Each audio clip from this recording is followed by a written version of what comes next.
Shalom, bonjour bien-aimés. Que le nom du Seigneur soit béni pour ces jours et nous vous saluons au nom précieux de notre Seigneur et Sauveur Jésus-Christ.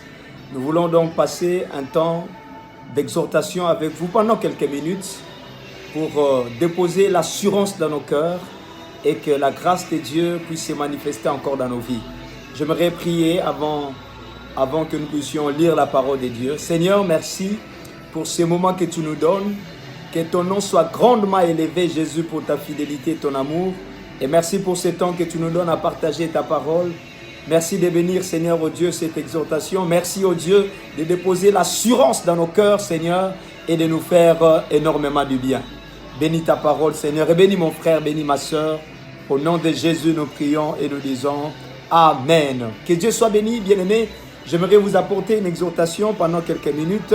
Et le thème de ce que j'aimerais nous partager en ces jours, c'est ce que Job savait. Ce que Job savait. Il avait une assurance, bien-aimé, dans le Seigneur.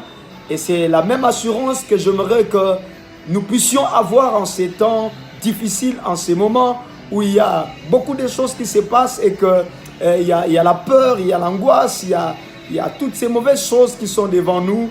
Mais pour les enfants de Dieu, nous devons avoir cette assurance. Et c'est cette assurance que Job avait. Il savait, il connaissait, il avait l'assurance et la certitude de quelque chose dans son cœur. Voilà pourquoi nous disons, c'est que Job savait. Il faudrait que toi aussi tu le saches. Et j'aimerais que nous puissions lire Job 19, le verset 25 jusqu'au verset 27. Job 19, 25 à 27, la Bible dit, mais je sais que mon Rédempteur est vivant, et qu'il s'élèvera le dernier sur la terre. Quand ma peau sera détruite, il s'élèvera. Après que ma peau aura été détruite, moi-même je contemplerai Dieu. Je le verrai et il me sera favorable. Mes yeux le verront et non ceux d'un autre. Mon âme languit d'attente au-dedans de moi. Amen. C'est Job qui parle, bien-aimé. Il est en train de répondre à ses amis qui étaient en train de le mortifier, qui étaient en train de le déranger, qui étaient en train même de le rejeter. Mais quand Job prend la parole, bien-aimé dans le Seigneur, Job va faire preuve d'une certaine assurance dans son cœur. Malgré que les temps étaient sombres, malgré que les temps étaient difficiles, malgré que ce n'était pas facile, mais cet homme de Job, bien-aimé, avait une assurance. Et il le déclare, il dit, mais je sais, alléluia. Et c'est ce qui manque, bien-aimé dans le Seigneur, à beaucoup d'entre nous. Nous manquons cette assurance, beaucoup manquent cette assurance.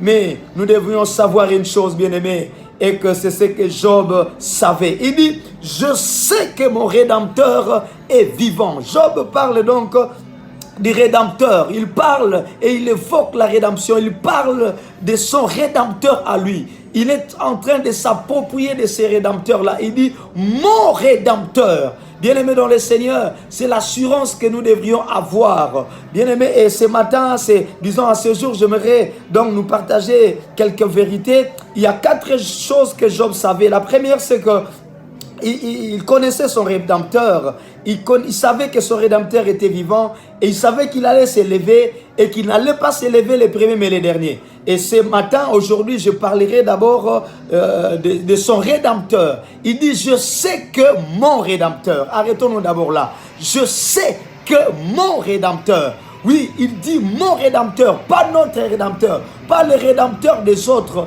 mais il dit mon Rédempteur à moi.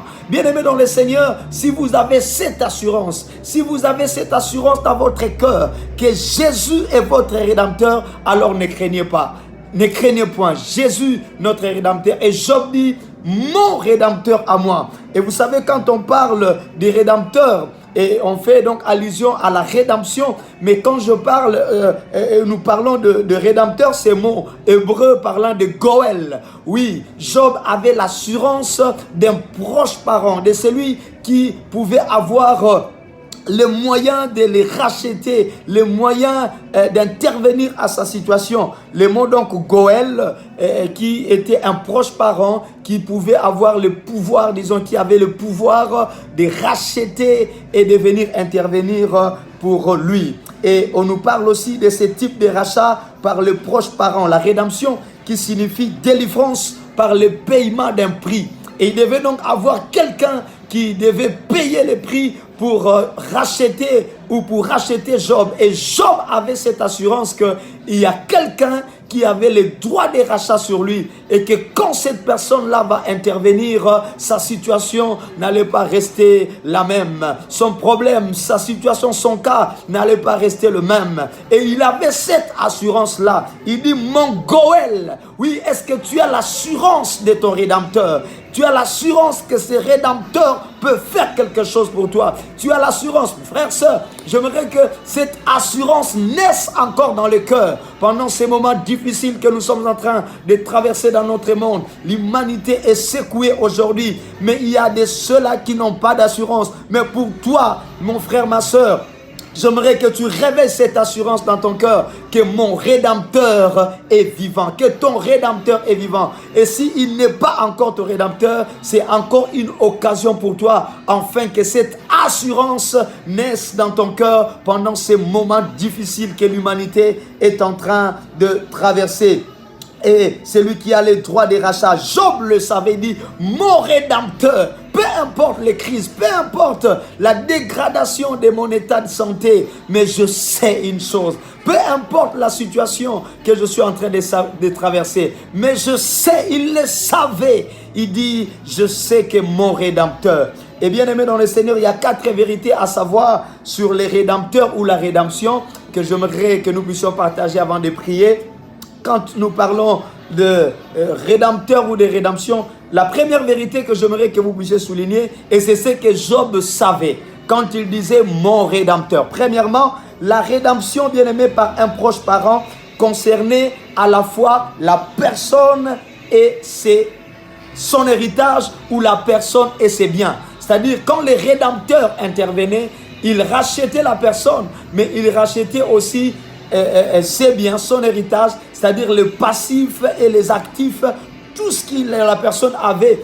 Et si la personne avait même des problèmes, cet homme venait même racheter, pas seulement la personne, mais il rachetait même ses problèmes. Ça, bien aimé, c'est une certitude, c'est une assurance que Job avait. Il sait que quand mon Rédempteur viendra pour me racheter, pour intervenir, il ne va pas seulement prendre soin de moi, mais de tous ses biens. Voilà pourquoi Job, bien aimé, bien qu'il avait tout perdu, il a perdu sa santé, il a perdu ses richesses, il a perdu ses enfants, mais quand son Rédempteur s'est levé, Job, bien aimé dans le Seigneur, a tout récupéré, parce que le Rédempteur ne vient pas seulement pour nous, mais il vient aussi pour tout ce qui nous concerne, pour ta santé, pour tes entreprises, pour tes affaires. Alors qu'il y a ces secousses, il y a ces tribulations, ces problèmes, quand le Rédempteur vient, bien aimé dans le Seigneur, il prend soin de nous totalement. Et Job le savait. Il y a beaucoup d'enfants de Dieu qui ne sont pas conscients de cette vérité. Oh bien-aimé dans le Seigneur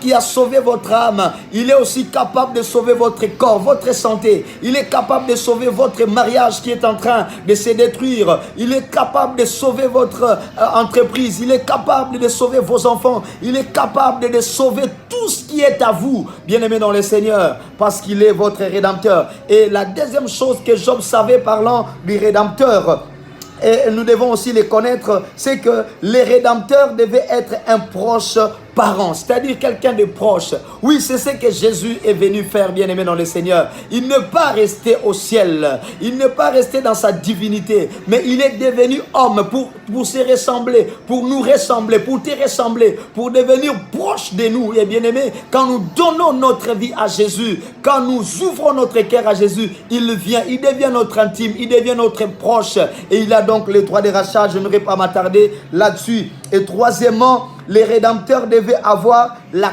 capacité, mais aussi les moyens de racheter. Oui, ils pouvaient être un proche parent, mais s'ils n'avaient pas les moyens, ils n'allaient rien faire. Oh, mais gloire au Seigneur, parce que le Seigneur a tous les moyens. Il est omnipotent. Alléluia. Il est capable de nous racheter. Quand il vient intervenir, bien-aimé dans le Seigneur, pour notre situation, il n'est pas un Goël incompétent ou incapable, mais il est un Goël complet, capable, avec tous les potentiels qu'il lui faut. Et il a dit même un jour que tout pouvoir m'a été donné. Oui, bien-aimé dans le Seigneur, il est puissant pour sauver, il est riche pour nous racheter. Et Jésus, bien-aimé dans le Seigneur, est venu avec tout ce qu'il fallait pour nous racheter, notre Rédempteur. Et quatrièmement, bien-aimé dans le Seigneur, c'est que Job savait, c'est que le Rédempteur était bien-aimé dans le Seigneur, où la rédemption, était possible, était effective lorsque le Goël ou les rédempteurs s'acquittaient de la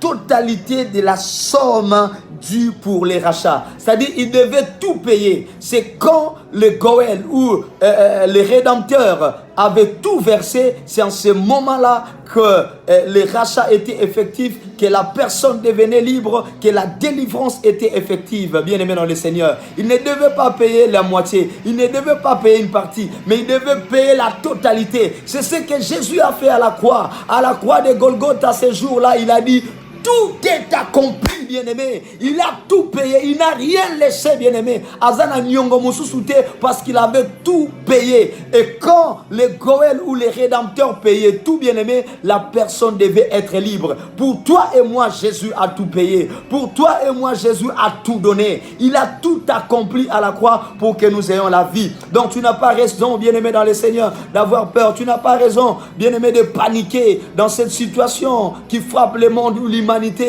Tu dois te lever, tu dois être conscient que Jésus a payé le prix et que Jésus t'a délivré et qu'il n'a pas seulement délivré ton âme, mais tout en toi, ta santé, tes entreprises. Il a tout accompli. Et bien aimé, quand nous parlons même de la rédemption, entrons même dans la dimension grecque de la définition de ces mots rédempteur ou de rédemption, bien aimé dans le Seigneur. On nous donne encore des éléments très forts qui peuvent nous aider, et j'aimerais m'arrêter donc par là pour que tu comprennes, bien aimé dans le Seigneur, que tu ne peux pas rester sous les jougs de la malédiction, tu ne peux pas rester sous les jougs de la mort, tu ne peux pas rester sous les jougs du diable, tu ne peux pas rester esclave, et tu dois avoir cette assurance.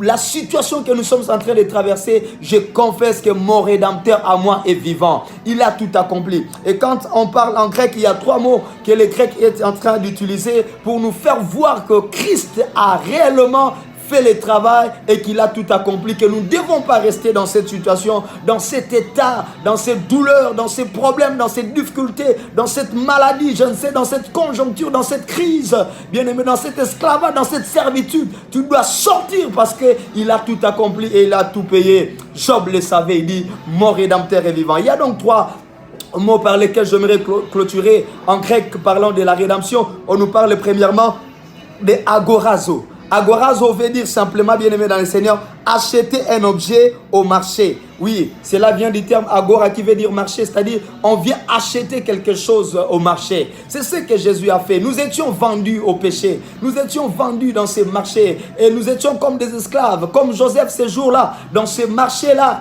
il était en train d'être vendu. Ses frères l'ont vendu. Les gens sont venus acheter. C'était dans un marché d'esclaves, bien aimé dans le Seigneur. Et on l'a pris, on est parti avec lui. Mais c'est ce que le Rédempteur fait. Il vient dans ces marchés. Je ne sais dans quel marché, le marché de la malédiction, le marché de la maladie, de la mort et de toutes ces emprises sataniques. Mais Jésus vient jusque dans ces marchés pour nous chercher. Et quand il vient, bien-aimé, il accomplit cet acte d'agorazo. Oui, il le fait, bien-aimé dans le Seigneur. Mais il y a encore une autre amplification. Il ne s'arrête pas seulement à cela, mais il va passer à la deuxième dimension, c'est-à-dire hexagorazo. Il nous rachète et il nous laisse pas seulement là, mais il vient pour nous acheter et nous amener ou amener hors du marché. Il vient nous prendre dans ces marchés-là. Il vient nous prendre dans cette famille-là. Il vient nous prendre dans cette situation-là. Il vient nous prendre dans cet état-là. Et il va nous ramener hors du marché. J'aimerais te dire, tu n'as pas raison de rester sous cette malédiction. Tu n'as pas raison de rester sous cette emprise. Parce que Jésus est venu nous racheter, bien-aimés dans le Seigneur. Et quand dans ces marchés, bien-aimés, il ne nous laisse pas dans ces marchés, mais il nous prend et il nous fait sortir de ces marchés. Il nous amène en dehors de cette marché. Il nous amène il nous met à part. J'aimerais déclarer que tu es à part. Job le savait que quand mon Rédempteur va s'élever, je ne resterai pas dans cette situation. J'aimerais dire à quelqu'un, quand ton Rédempteur s'élève, tu ne restes pas dans la même situation. Quand ton Rédempteur s'élève, tu ne restes pas là, cloué au lit. Quand ton Rédempteur s'élève, tu ne restes pas là. Et je prie que Exagoras soit accompli dans ta vie. C'est-à-dire qu'il y ait un déplacement, qu'il y ait un transfert, qu'il y ait un changement d'endroit. Parce que Jésus est venu te prendre, te racheter et te faire sortir de ces marchés, de la malédiction, de la mort, du péché. Oui, c'est possible avec le Seigneur. Et le troisième terme, je m'arrête par là. Et nous allons continuer à la prochaine édition. L'outro, c'est-à-dire détacher et rendre libre. Il n'est pas seulement venu nous racheter dans ces marchés-là. Oui, non. Et il n'est pas seulement aussi, il nous a pas seulement pris et fait nous faire sortir. Mais quand il nous fait sortir de ces marchés, bien-aimés, il nous délie. Il coupe les liens, bien-aimés, dans le Seigneur pour nous rendre libres. C'est-à-dire détacher et rendre libre. L'outro, oui, bien-aimé dans le Seigneur, c'est lui qui t'a sauvé, c'est lui qui t'a racheté, c'est lui qui t'a amené. Or, bien-aimé, il est aussi celui qui coupe les liens. La véritable délivrance se passe lors de la rédemption en Christ, parce qu'il nous a rachetés, il nous a amenés hors, et là, il va aussi nous détacher, c'est-à-dire enlever la malédiction, enlever les liens, bien-aimé dans le Seigneur. Toi qui croupis encore sous les liens de la malédiction, j'aimerais te dire, au travers de la rédemption de Christ, oh, Job le savait, dit, mon Rédempteur est vivant. Oh, il est capable de couper les liens, bien-aimés dans le Seigneur. Et il l'a fait à la croix de Golgotha, et il a tout accompli. Ce matin, j'aimerais que tu aies cette assurance que Job avait quand il déclarait « Je sais ». Est-ce que toi tu le sais? Oui, tu viens d'apprendre, tu viens de recevoir quelques éléments qui peuvent t'aider à t'élever pour dire réellement mon Rédempteur. Et il a payé un grand prix, il t'a racheté, bien-aimé, et tu as du prix à ses yeux, bien-aimé dans le Seigneur.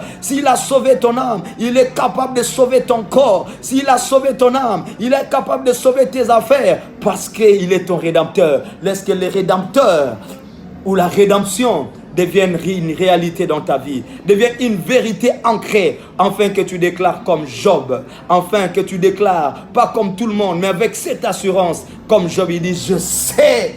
Oh, j'aimerais que quelqu'un le confesse. Je sais. Et quand il dit je sais, il savait réellement. Il y a beaucoup qui déclarent mais qui ne savaient pas. Mais toi, tu as la connaissance. Tu sais que Jésus t'a délivré. Il a tout accompli et il a tout payé. Laisse que le Seigneur te bénisse. Marche avec cette assurance. Cette situation va passer et nous allons glorifier le Seigneur, parce qu'il ne s'élève pas les premiers, il s'élève les derniers. Pourquoi les derniers? Nous allons les voir prochainement. Quand tout le monde aura fait, quand tout le monde aura échoué, quand tout le monde aura fait des essais, des tentatives, mais lui va s'élever et dire, arrêtez, je vais régler ces problèmes, parce qu'il est le Rédempteur. Job le savait, que quand il va s'élever, toute cette situation va s'arrêter. Que le Seigneur s'élève dans ta vie comme un Rédempteur. Shalom, et que Dieu vous bénisse. Père, je te rends grâce pour ces moments. Donne-nous cette assurance dans le cœur que tu es le Rédempteur vivant. Oui, tu n'es pas mort, tu es vivant. Et tu t'élèves, tu finis par t'élever. Et nous savons que tu t'élèveras, Seigneur. Et quand tu vas t'élever, Seigneur, mon Dieu, mon roi, c'est toi qui as les derniers mots. Les derniers mots te reviennent. Les derniers mots ne reviennent pas aux médecins. Les derniers mots ne reviennent pas aux scientifiques. Mais les derniers mots te reviennent à toi, Seigneur. Bénis mon frère, bénis ma soeur. Et que la rédemption et les rédempteurs, oui, Seigneur, oh Dieu, soient des vérités ancrées dans nos cœurs. Et quand nous dirons, notre Rédempteur est vivant, que nous disions comme Job, oui, je sais que mon Rédempteur est vivant. Shalom, laisse que le Seigneur vous bénisse et que la grâce de Dieu soit avec vous.